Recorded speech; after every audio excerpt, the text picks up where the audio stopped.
gayratyny goýanlyklarynyň Hudaýyň dergasyndan agdanak. Allah Taala'nın azamatynyň beraberine, kudretynyň beraberine edebe öwretdiýe. Şuna aýdypdyr da Resulullah jan ertidi. La ilaha illallah wahdahu a'azza jundahu nasara abdahu wa hazamal ahzaba wahdahu. Hudaýyň köz gowdyş kafirler diýipdir. Jiň bolman ola ýygyna gitmeli boldy da. Biziň edebe öwrenişimizde şol peýgamberimizden galan edeplerden. Bir adam mariz bolýa, dowa derman berilýär, Hudaý şafa bersin diýip doga etýär gapdan. Bir adam kıyınçılığa düşüyor. Hemme merahillerini geçiriyor ki kaptandan da hayır duası var. Hudaý asan etsin deyip. Bir adam ırskalın iyidine düşüyor, mamulan iyidine düşüyor.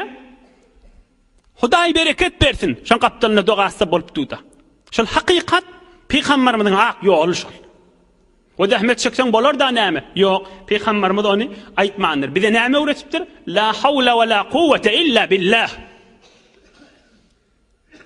Hal ýagdaýymyz, kuwatymyz ýok, Hudaý kömek bermese diýip Peygamberimiz bize şu olakon dogany öwretipdir.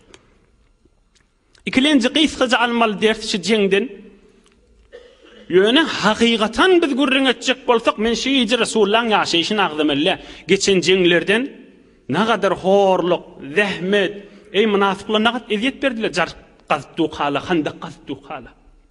Ey Yahudiler nagat bahilçylygy diýip beýlek baryp 10.000 däne goşun ýygnapdylar.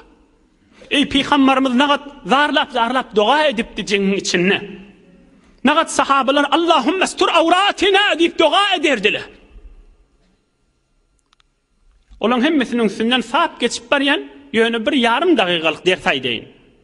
Bizlere de din uğruna kıyınçılık düşse şu 3 ýagdaýy raýat edeýin. Şu 3 ýagdaýy ýadymyza salaýyn. Biri näme? Ihlas bilen gaýym jiddi durmak. İkilenjisi Peygamberimiz sahabalaryna meşweret etipdi. Barıp Fars ýurtdan baran Salman-ı Farsyň akylyny alyp çukurgady Peygamberimiz. Döwrüňde sana kömekleşýän adama ikilenjisi biz maslahatlaşmaly. Men bilerimlerden bolmaly.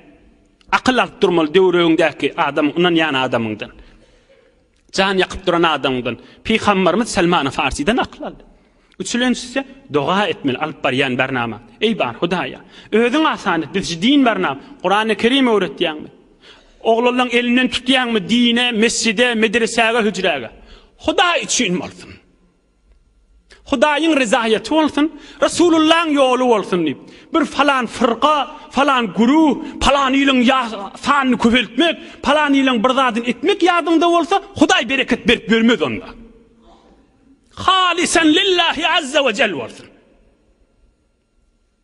Koy musulmançylygyň içinde, musulmanla imanyň içinde bir bolup da imanyny Hudaýyň tanymaga çagyr. Resulullah'ın tanımaga çağır.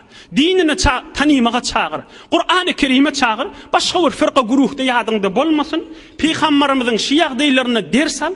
Jiddidir, maslahatly jawal, dua et. Gör Hudaý sen üstünden bereketler ýagdyrsyn ondan sonra. Ondan sonra sen Muhammed Resulullah'ın ummatından akim. Sen diýjegni dilinde la ilaha illallah Muhammed Resulullah diýen adam akim sen. Peygamberimiziň bereketinden üstümize ýagyp durmaly akim. Şu ýagdaýlaryndan ders alyp bilsek. Ene gysgajak dersleri Allah'ın köklemi bilen hyzmatyny da ýetirdim. Resulullah'ın iýliki ýagdaýlaryny alyp gideyli. Peygamberimiz erti bolly ümsümlik kafirler iýzine hyt bolup elinden zat gelmäni gaýtdylar. Peygamberimiz da yaxşy goşluk bir rivayete göre öýle namazy okyp Medine-i Munawwaraň içine özüniň öýlerine gaşyn sahabalar hemmesi gaýtmaly bolupdyr. Wan sarafa Rasulullah sallallahu aleyhi ve sellem anil Handaq raji'an ila al-Madinati al-Munawwara ve qad salla az-zuhra. Öýlerini okypdyr.